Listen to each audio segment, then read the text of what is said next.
Welcome back, everybody, to the Nevin Shapiro Show. I'm Mike Tirado. I'm here with Nevin Shapiro. And today we're going to do a full scheduled breakdown for you guys. I know we did this segment a few months ago, but the roster wasn't set. There were still some acquisitions we needed to make. Now that the roster is fully set and we are 30 days away from the college football season for the University of Miami, we're going to give you every single game broken down. We also have a couple topics at the end about the 2026 Hall of Fame, Xavier Restrepo stuff, and we have a top 10 villains list that Nevin was named on. We're going to get into that as well for you guys. But we've gotten some backlash on some of our record predictions, so this is why we're going to bring this to you and break down every game. Before the video does start, please click that subscribe button if you are not subscribed. We are sponsored by Runner now, which is an app that you can download in the App Store where you can collect coins and jump over trains. So please click that in the bio, in the description below, and get the link to get to that app. And of course, as we start every show, let's get into the action. I'm ready to jump over trains, Mike. Oh, we're jumping over some trains today. I didn't wake up in a good mood. I like that, actually. Yeah. All right, let's get into it right away. So I want to preface this first before we do start. Yeah. A lot of people have come at us, me in particular, for our record predictions, and I want to be able to break down every single game with you just so you know where we stand. I also want to preface this. This is all based on Carson Beck staying healthy and the majority of our players that are our impact players staying healthy. These predictions that we're going to get into. Yeah, well, let me just say this. So, initially I said 9-3, and then I said, I think 10-2 is very practical. And I'll get into my further explanation. I really think 12-0 is possible, and that's the truth. I know where you stand on the matter, on the 7-5. So for everyone out there who's hating on me, I don't know why. Like 12-0 is a big reach. It's not such a big reach, but I thought 10-2 is a very fair record, and that puts them in, for sure, the ACC championship. More than likely, I would say, as long as the two losses are outside of the conference, and definitive playoff berth. So I don't know how anyone could take exception with that. If you think better than that, you're optimistic, and that's cool. But 10-2 is probably, well, listen, Vegas feels it's 9.5. So there's your number. You 7-5, you stand on your feelings, and you can explain yourself to the fan base. I'm going to definitely explain myself. But like anyone who takes challenge with 10-2, I don't know what more you could say. Yeah, I think they could go 12-0. Yeah, I really do. But you know how I feel about it, and I'll comment about it as we go. In our last prior shows, I did give them a little bump. I think 8-4 is possible. I'm going to get into that here, though. No need to suck up to the fan base. It is. You say it the way you see it. So, okay, let's go. First game, obviously, Notre Dame. I think we roll. 30, yep. I just think we roll, man. And I'm going to break it down. I'll make it short. Like, over, under, this and that. The lines, the totals, I think 54, 55, whatever. You don't know, man. I have a feeling that we are going to be a very run-heavy offense, and we should be. He's spent a ridiculous amount of money moving forward on the offensive line, right? So obviously that's his point of emphasis and focus, and I'm cool with that. I'm cool with that. I would say, well, why didn't we run a lot more last year, even though we had a great, unbelievable quarterback, right? If you set up if this is who you are, I think I saw Shannon Dawson say we were a 55% running team last year, and I'm just following what he said, not because I've done statistic checks on it. I would suggest that'll be heavier this year. Carson Beck's not Cam Ward in a number of ways, but that don't mean he can't be great. I just think we're going to run the ball a lot, and my guy to look out for this year, not that it's a big reach, but I just think Mark Fletcher has a huge year. I agree with that. That's me. So let me break this down. So C.J. Carr expected to be the start over sophomore Kenny Mitchell. C.J. Carr has no college experience. He's coming out of high school.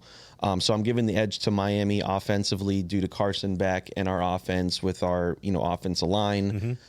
Defensively, both schools have new incoming defensive coordinators. Al Golden has left. And my position on that is I think that really hurts Notre Dame far more than Miami, because Miami had an upgrade in a defense coordinator with any one of the guys that are filming our studio here right now. Right?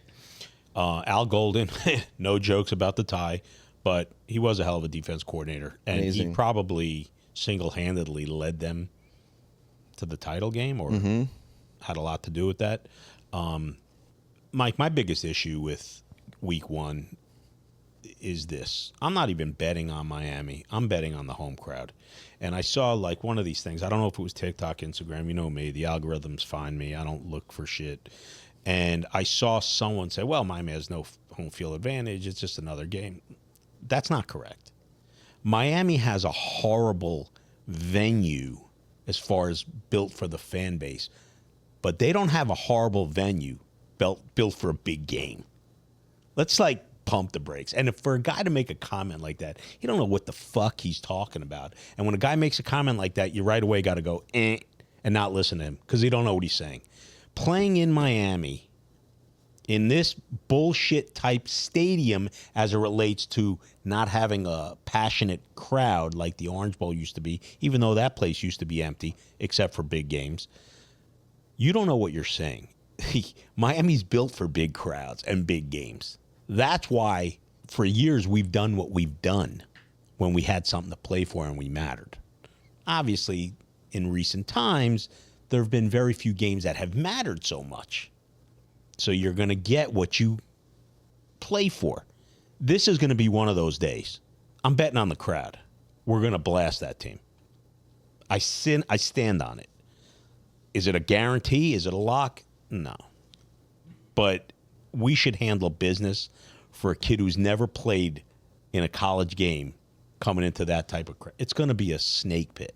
Yep. Oh. And that's what you're betting on. And it's loud, it's rambunctious, it's obnoxious, it's beautiful. That's my breakdown on Miami Notre Dame. So I'm not getting into the running game and everything else. Jeremiah Love, they got a great running game, Notre Dame. If this defense coordinator is worth the slightest of anything, he's stacking the box. Mm-hmm. I'll say this, I do like their DC hire. He was a head coach at Rutgers. He was the DC for Ohio State when they won the 2014. Chris Ash. Mm-hmm. Yep. DC for Ohio State, 2014. Solid. I'll say this. I'll give him the edge over Heatherman as far as his experience, but I do think Miami just outscores Notre Dame, and I will give the victory to Miami in that game. I think it's a shootout.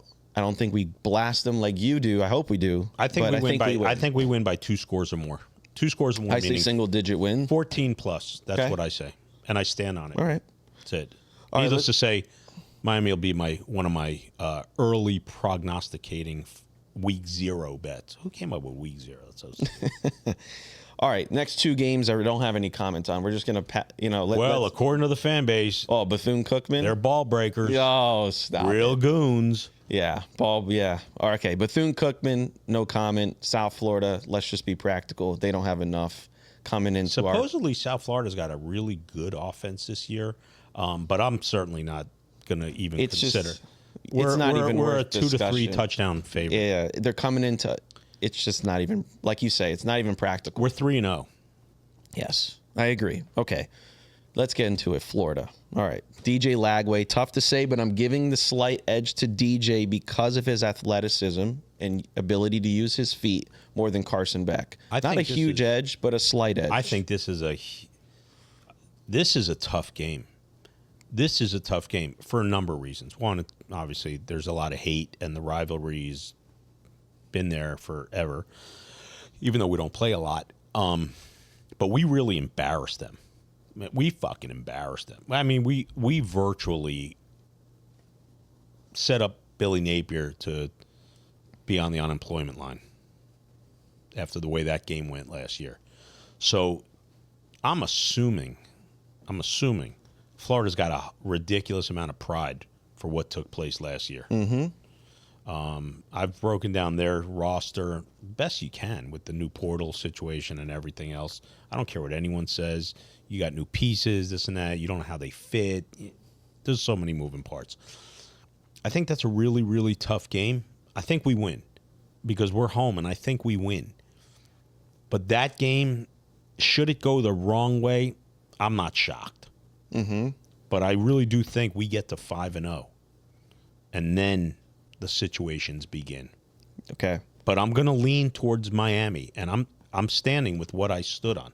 Mm-hmm. And I'll as we go on for this thing, I'm going to tell you where I think are some, because if you looked at Miami's schedule last year before they played, you're not saying California's a win. I mean a loss, and it very well would have been if Cam Ward doesn't pull some magic out of his ass. So you can't really look, all right, we're going to just go every game and win. It doesn't work that way. It's a game-by-game season, but you can project the best you can. But I have my feelings about where I think some danger lurks. Oh, yeah. We're going to get into that for sure. Yeah. So I will say this. Defensively, Florida has brought in, so they did a little bit on an orthodox way. They went 2 defensive coordinators. They brought in 2 new ones from Washington in Vinny Cincinnati and Robert Bala. I would give the edge to Miami personnel-wise. I've looked at their roster. But for me, I think the DJ Lagway effect is I think it's going to be a little too much, and I think we lose the game. Okay. That's my personal thought. I don't think we lose by a lot, though. I think the game's decided. There's in the no way to quarter. make it a good situation. When you say L means L. No, of course. Doesn't matter if it's 2 or 30. L's L, Yep. right? So the fan base hates you for that. That's Me, fine. on the other hand, I'm going to stick with the Canes. Although a dangerous game. Yep. I mean, the line was 2.5. I saw pre-season line. Obviously, we play Notre Dame. That's going to affect things. If we roll, now we're going to, you know how Vegas works. I think it's going to be a really great game. I think it's a solid matchup for both teams, and I think it's Florida's schedule is just so ridiculously hard. It's very difficult. And this is just another game in there. For us, it's a big game. And I think it's the best team on our schedule. Yeah, it's up there. I think it's the best team on the schedule, regardless of how they finish. Right. Florida, I think that's the toughest matchup on our schedule. I hate to even say that Florida's going to be. I fucking hate them. Yeah. Well, So for me to say that, I'm being honest. That's just how I feel. Yeah. All right, let's go to the team that I probably hate even more, Florida State, even though I respect them more, but I hate them. you don't offend me. Maybe the guy who runs this place, but not me. So Carson Beck, edge over Tommy Castellano. Definitely don't. I mean, Tommy has more of. This guy Castellano talks a lot of shit for a kid who's never done shit. Talked a lot. He's saying he's going to come smash Alabama. I'm like, damn, all right. I like the attitude. Yeah, great. But listen, motivation comes and goes. Discipline remains intact. He sucks. He's always sucked, right? I think we beat them. Maybe it's an uglier game than we hope it is. They're not getting a lot of love. They went 2-10. They can only go up from here. But I just see whatever happens, we win that game. And everything's new for them. New defensive coordinator in Tony White and new offense coordinator in Gus Malzahn. And a new position in the basement of the ACC. That's true. So I'm giving the edge to Miami, line of scrimmage wise and totality wise. I give the edge to Miami.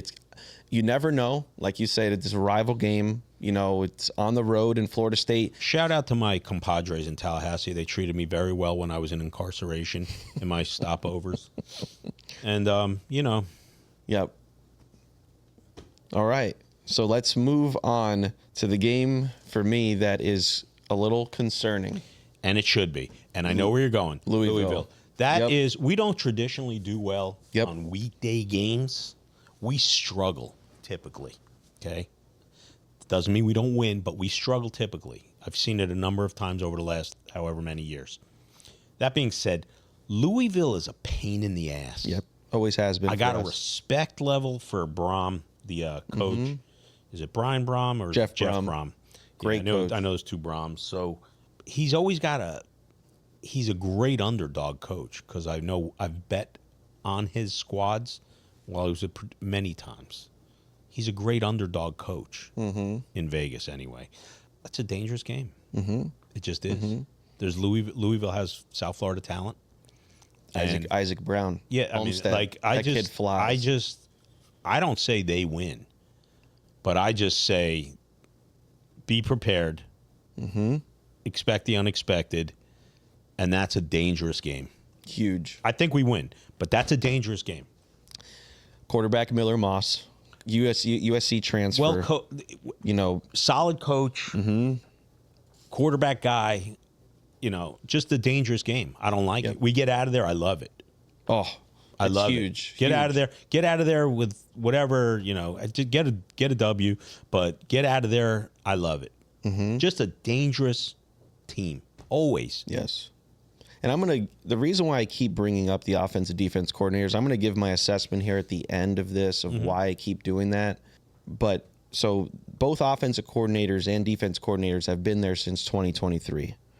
And I'm a big fan of Jeff Brom, and Louisville just gives Miami fits no matter what year it is. Yeah. They, like you said, they give them fits.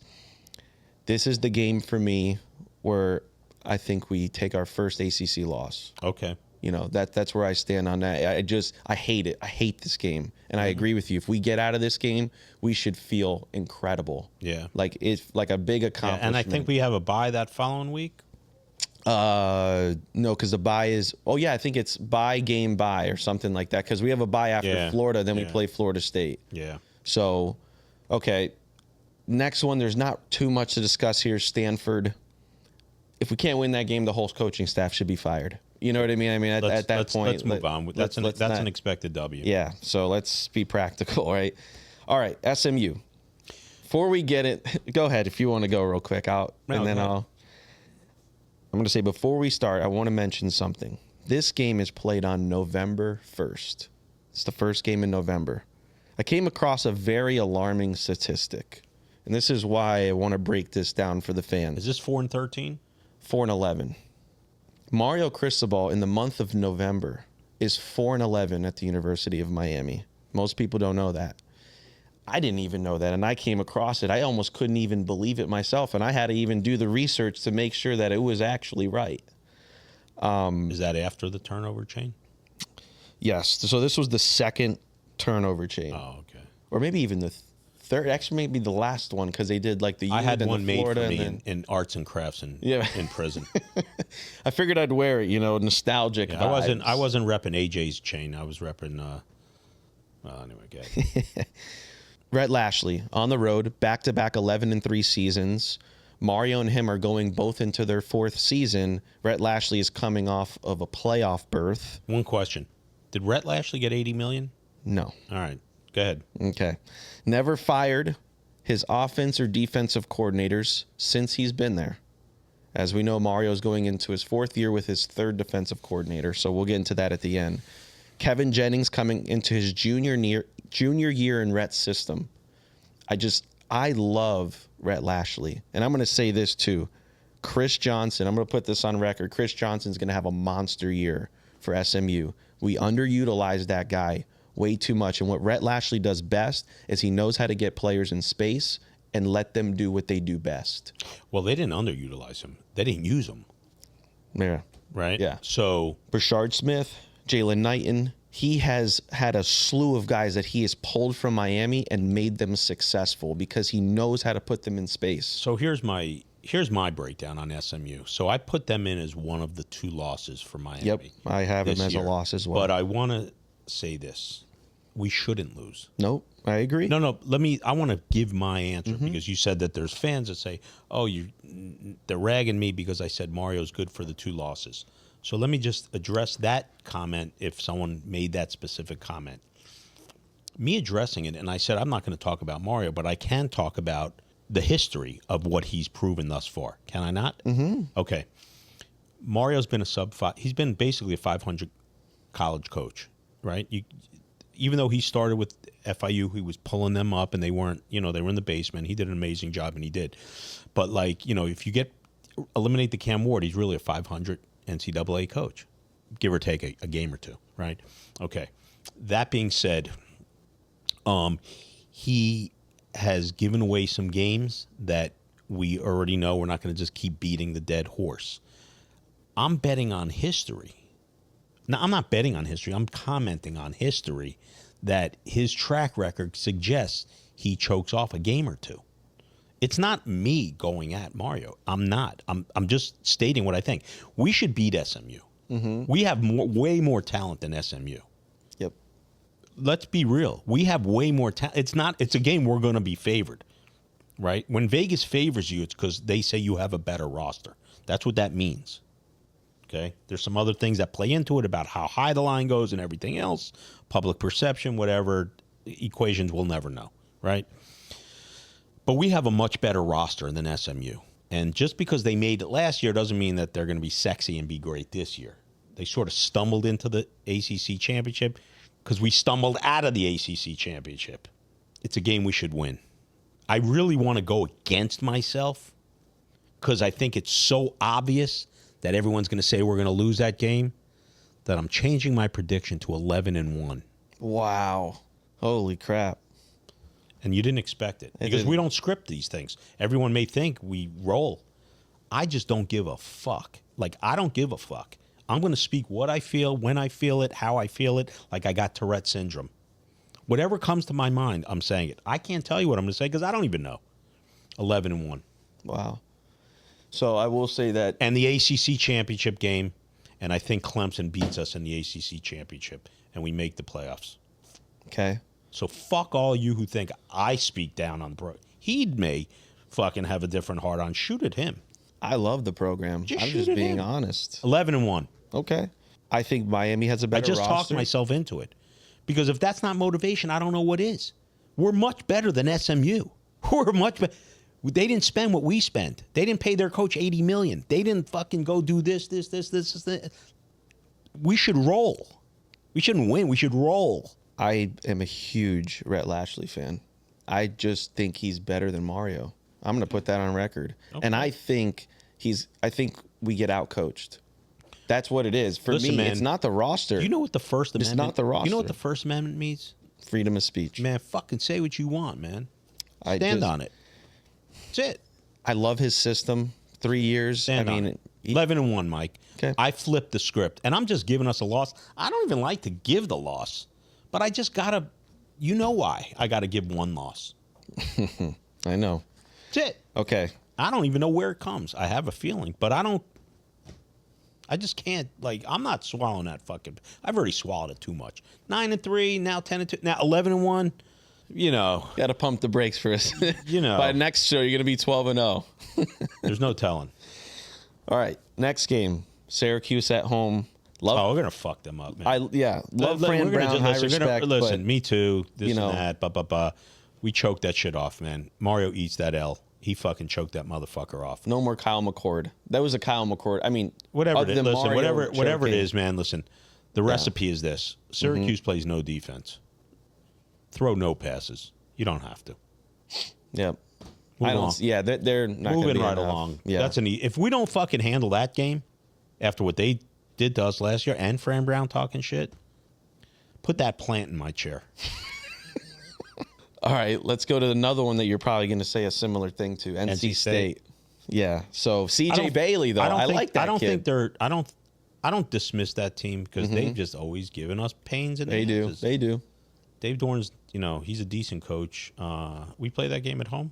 We play it at home. Okay. CJ Bailey. We're good. We're good. If it was on the road, I'd have to hold my breath a little. Yep. Only because it's the unknown. Yep. But I think we're going to be okay. And what if we're undefeated? Now we're really coming in, talking shit, feeling good. Yeah, you don't want your shit to stink. Band of the hour, cranking up. Band of the hour. Fucking great. Our band sucks, man. Fuck. Every band that comes in is better than our band. If the program welcomes me back, I am going to make my NIL move. I want you guys to catch this. My NIL move, if the fan base welcomes me back, I'm importing the Florida A&M 100. I'm bringing them to the U. That's my NIL move. They put on a great halftime show. Dude, we'll have fucking everybody rocking. I always watch the band. It's so funny. Everyone's like out of sync. I'm like, man, why does our band suck so bad? Oh, you want me to give you the reasons? I'll tell you off camera. Okay. All right. So let's. Sorry, we went a little off topic there. I don't want to get canceled. Yeah. Okay. Again. What's good? Here's the two games, Nev, that really scare the living daylights out of me. I already made my comments that Mario is 4-11 in the month of November, but if you look at historically, even when we dominated, Miami has always struggled late November games, a.k.a. 2001 Boston College. Here we go, Mike. Let me knock this segment out for us right here. Virginia Tech and Pitt. Let me knock it out. Okay. I have Miami penciled as the L against Virginia Tech because I can just give you too many reasons. We'll be favored, and we should win. But I just have this bad vibe about those 2 final road games. Hate it. If we were to lose to Virginia Tech, I think we come back and handle Pitt. If we beat Virginia Tech, I still think we beat Pitt, but in a tougher game as a look forward type thing. If we lose to Virginia Tech, we're not going to look past Pitt because there's too much at stake at that point, I believe. I got Virginia Tech penciled in as the L if I have to pick one L. I don't necessarily think we should lose. I just feel like if we do lose one, that's going to be it. That's a dangerous spot at that time of year. And that's how I feel about the University of Miami season. I think the danger spot at home, obviously Notre Dame and Florida are 2 really high-ranked teams or considered highly thought of, but I just think Louisville's the danger spot. Hardest game on schedule, I think, is Florida. Scariest game on schedule, I think, is Louisville. Unseen bump, Virginia Tech, even though it's not an unforeseen bump, but you can never just say, all right, chalk them out. Yeah. Like they're out of we're going to just roll. No, maybe we do blow them out. That would be like a welcome change. But if we come in ranked way high, they're going to be way high. So my assessment on this was I didn't give a specific loss. I said we're going to split. We're going to lose one of the 2. That was my assessment. It's so hard to say. It's so late in the year. Injuries. And Pittsburgh's one of those teams that you just, we Eli Holston coming back. I liked he had a really good year. He had a great year. So, and year. Pat Narduzzi, say what you want about him. I know. The guy's always got him in great game plans. He's just always got him in a competitive level. He just doesn't have the personnel. You know what I mean? It's Pitt. Let's be honest. We're going to have a better roster than Pitt and Virginia Tech. But, I like Kyron Jones, too, at Virginia Tech. He had a pretty big year last year. Defense really sucked. That's why they were subpar. But they almost beat us with Cam Ward. There's no fan out there that can project where Miami will or won't lose. Because it could be any one of those games we've mentioned. Yeah. Very highly unlikely we lose to Bethune-Cookman, South Florida, NC State, Stanford. I think we chalk those up. We know we're going to win those games, right? Mm-hmm. Everything else on the table. Yeah, no, definitely. And I'm giving the L not due to even Mario or anything else, the weather. Miami just notoriously late November. And one thing I want to say, terrible. I said I wasn't going to discuss Mario anymore, and I'm really not in a negative fashion. I think enough's been said. Mario's got this year to prove it, and that's it. He's got this year to prove it. Everyone else can hold their comments, love him, hate him, want him gone, don't want him gone, think he's the guy, don't think he's the guy. This year is really going to say everything. Yep. I don't think there's any more talk after this. If he gets them where they should be, he's good, and he's going to be good, and the program will be on the right trajectory. Finally, the word he likes to use, the trajectory. It'll be what it's supposed to be. If he doesn't, I'm not going to be the one. Everyone else will have at him. So we're going to cheer for him, and we want them to do well and get to the playoffs, and anything can happen. So I'm going to give my final assessment on everything now that we've gone through every game. My final record prediction, and I'm not going to change it from here, 8-4. So I gave them 4 losses. My one added in win was Notre Dame. I gave them the edge once I did a little bit more digging. I agree with you. There's just probably that fan edge, and I don't like. Definitely an edge. Yeah, there's an edge there. So listen, the crowd in Miami is, man, they've been waiting all year for this. Yeah, something to just cheer for. Mm-hmm. And that's what this is. Mm-hmm. The only thing they've had to cheer for is Coldplay, that just played in concert the other day. Yeah, with the CEO that had a duck. With his girlfriend. Coldplay was just here at the they were here too. Yeah. But that meme was going crazy everywhere. Yeah, so this is I think this is a crowd game. Mm-hmm. I think we handle business because of this crowd. Mm-hmm. I feel that way. Yep. I really feel that way. So I like I said, I have a little bit of a final assessment here on why I'm saying 8-4 because I want to really give my opinion to why people are why is Mike saying this? Okay. Mm-hmm. So first of all, I always say this. There is a difference, in my opinion, when you've actually put a helmet and shoulder pads on and went and played the game. you understand things differently from maybe the average fan, because you're looking at things from a schematic standpoint and developmental standpoint and alignment, assignment, football standpoint, because you know what it takes to win and be a good football team. Okay, so some people don't know that I played at Monarch High School. I played with Calvin Ridley and Jerry Jeudy. We had a scheme against these guys every day and learn how to really handle them and put them in. But it takes time. And my point of why I assess at 8-4 is because we're going into our fourth year with a third DC. This stuff takes time to develop. And when we want to see the trajectory of the University of Miami going forward, you don't want to be in a situation where you're going into your fourth year on your third defensive coordinator. Here, I'm going to go even a step further. We've talked about this before. Mario is in a position where if this guy fails, it really is going to put him, if the seat's already hot, that seat's going to be scorching. Because in my opinion, you needed to go after a guy that was more proven with results. Like an Ohio State going after a Matt Patricia. That's a fucking hire. That's a Super Bowl coach. And Mario talked, if you watch a lot of Mario's interviews last year, he talked a lot about alignment and assignment football. Why is this defense alignment and assignment? You know what alignment and assignment is communication. And when a first-year coordinator is coming in, you're going to be in situations on 3rd and 6, 2nd and 5, even 4th and 1, 4th and 2. There's going to be hurry-up offenses. There's going to be different. And you're like, communication-wise, I hate these first 5 games that we're playing are all our rivals in the first 5 games. What have I been saying since we started doing this thing? Our world's going to be determined in September. Yep. But why does that scare me so much? Because of continuity. You're in your first year as a DC. You don't have a lot of Power 4 experience. I'm not knocking him. Maybe he's going to be great. Like you said, we don't know. We're going to see all together at the same time. The point is, communication is not going to be perfect. Communication is going to be the reason why if Miami does lose football games, I think it's defensive communication errors. And that's my assessment.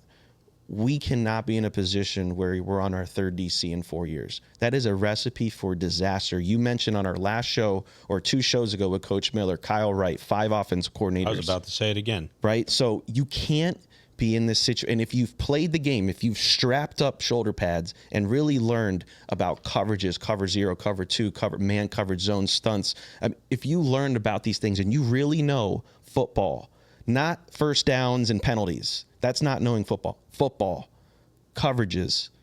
You understand that this shit takes time. You can't be in this situation. There's my 8-4. And if anybody says anything different,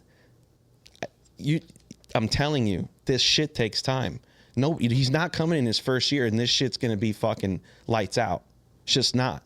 Communication, alignment, and assignment, but that takes time. That's why I like Rhett Lashley. He doesn't fire his guys. He's going into his 3rd year. That fucking team's going to roll because they know the assignments. They know what the coverage is. Everybody's on the same page. Yeah. It's so critical. That was a detailed breakdown. Yeah. I feel that way because I've played the game my whole life, and I know it's hard when you have new coordinators because you're learning shit. It takes time. And when you're in tough situations, late game, 4th quarter, and the linebackers calling out coverages and the safeties, and they're not on the same page, you're going to have blown coverages. It takes time to be in communication, and you can't prepare for it during practice. There's nothing like game speed. Yeah, no, you can't simulcast it. You can't simulcast it, and that's why the first 5 games, 3 rivals in 5 games to start the season, that's fucking brutal because continuity hasn't been built yet. Mm-hmm. That's why 8-4. Not because Miami's not better. Fuck yeah, they're better. They're better than every team roster-wise. Nobody has a roster better than Miami on this schedule. That's true. They just don't have continuity yet. And the only reason why I think they don't win the ACC championship is because I really do think Clemson is got that return continuity. Mm-hmm. Yep. And 100%. Really, and Cade Klubnik is going to be really what you're talking about. Mm-hmm. I just think the difference in them is their defense. Yep. This year. And I love Cade Klubnik this year. He's going to be the best quarterback. That's the only reason. And really, someone asked me this past weekend, who would I say is the best team? Who would, like, if you had a bet on a team, and I couldn't believe it. I'm like, man, I think Clemson. If I had to make if I had to, it's hard to do now with the 12-team playoffs, but I think Clemson is situated. They may lose that first game to LSU, but even if they do, I think they still run the table from them. I do. And you can't ever count out coaching. Their coaching is stellar across the board. Yeah. All right, so let's get into our final few topics here. Yeah. I want to address this first, though, with you. Recently, whether it was today or yesterday, I'm not 100% sure, but the top 10 villains list just came out for the University of Miami. Yeah. Lance Guidry's on there. As I'm scrolling He earned it. He earned it. As I'm scrolling through, number 4, Nevin Shapiro. Yeah, well, I'll say this to you, Mike. The fan base can feel what they want to feel. I deserve a lot of fucking criticism for that situation, except it was a much bigger story than what everyone knows. And it didn't take place the way it was categorized. If I'm a villain, why don't you read off that list, Mike? All right. Ed Reed, Andre Johnson, Devin Hester, Frank Gore, Vince Wilfork, Reggie Wayne, Greg Olson, Sean Taylor, Calais Campbell. Those are real Hall of Fame inductees and potential ones. Sean, God rest his soul, should get there, even though posthumously he didn't play a long time. Gale Sayers got in at 4 years. I had at least a finger, a hand in, or a lot to do with every one of those guys in some way, shape, or form. Can you tell me what villain puts 9 Hall of Famers in Canton, Ohio? Or should I go on to my 30 or 40 All-Americans and first-round picks that I've had a hand in? Terry Porter's a villain. Yes. He was on the list. I was an asterisk and a blip.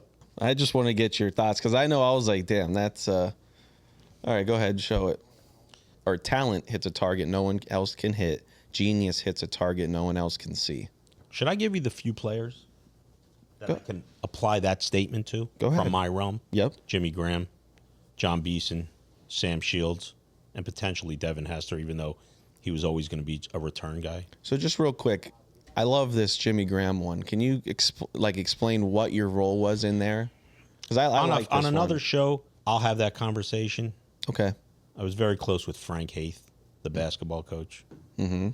Joe Panunzio was the special teams coordinator and tight ends coach. I was very close with him. Do the math. I know. It's a great story, though. And we could go on another show with it. If you think I'm a villain. You've done a lot for the program. Definitely. Villains don't do that. Yep. 100%. And you could hate me. Again, keep hating me. I sleep like a baby. Mm-hmm. And if you're nicer, I fucking would have brought you Calvin Russell and Derek Cooper. Just saying. Mm-hmm. 2026 Hall of Fame predictions.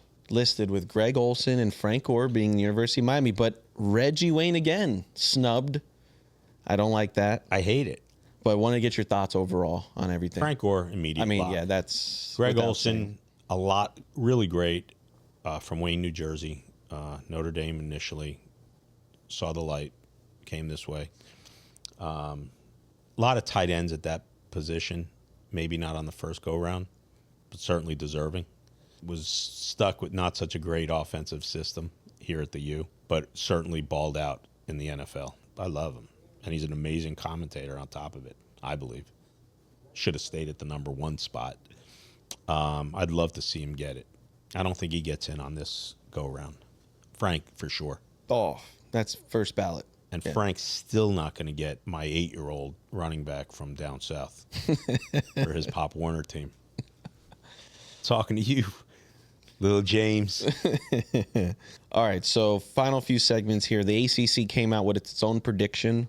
The top 3 in this order: Clemson, Miami, SMU in the ACC. Probably fitting. So, yeah. Hard to say we belong ahead of Clemson. And if we get there... Look, Mike, man, we've had this conversation often. I wasn't upset with it. I really think we are fucking loaded offensively. I have my suspicions still.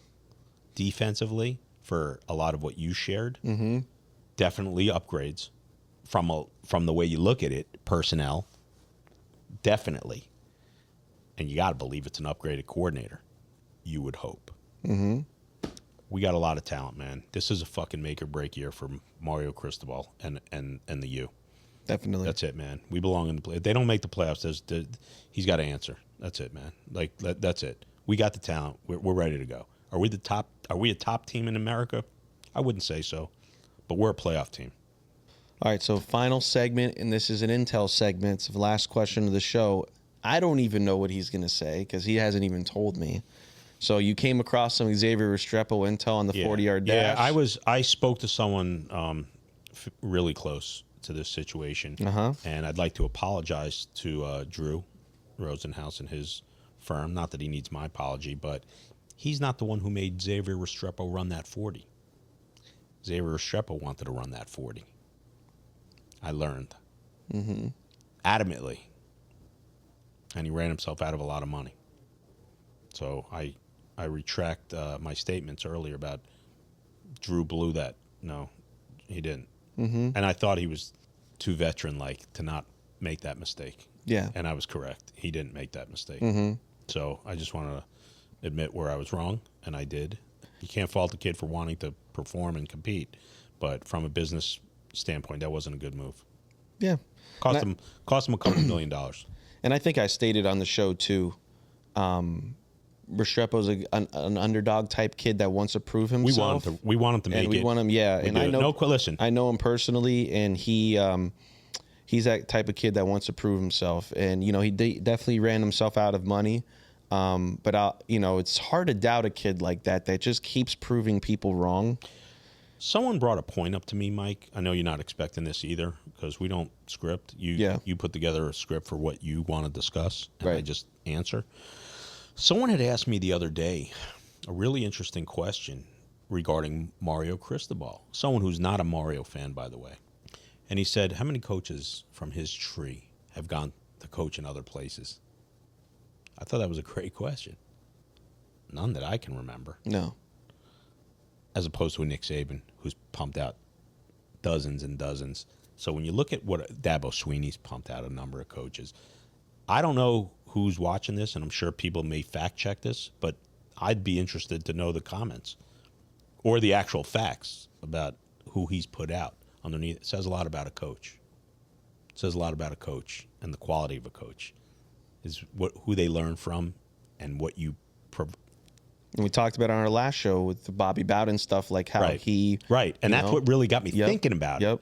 And so that conversation with Pat, someone mentioned it to me after that conversation, and that's where that came from. Because you have to trust your coordinators. I just wanted to throw that out there. And, we're going to... Obviously, our interviews are beginning to line up. We've had them on deck. We stashed them because we have some other things going on with regards to the studio and whatever. We have other situations in motion. But yeah, man, I'm going to be coming strong. Like, I'm coming strong, man. We got some big... Yeah, I got some shit coming, man. I'm going to fucking start firing on these other wanksters out there that think they do podcasts and talk shit about the University of Miami. You ain't going to see no fucking... I ain't on Mario's dick. Let's put it that way. You know what I mean? I'm going to tell you people what you fucking want to hear, what you need to hear, and what it is. Not this fucking... You already know where I'm going with it. I already know. I'll break out some photos soon, next week maybe. So I can show you guys our competition. So, guys, if you stuck around this long and you're not subscribed, I don't know what you're doing yet. So click that subscribe button. What an episode, longer one. I hope you guys are enjoying the longer episodes. And, of course, as always, we'll catch you on the next one.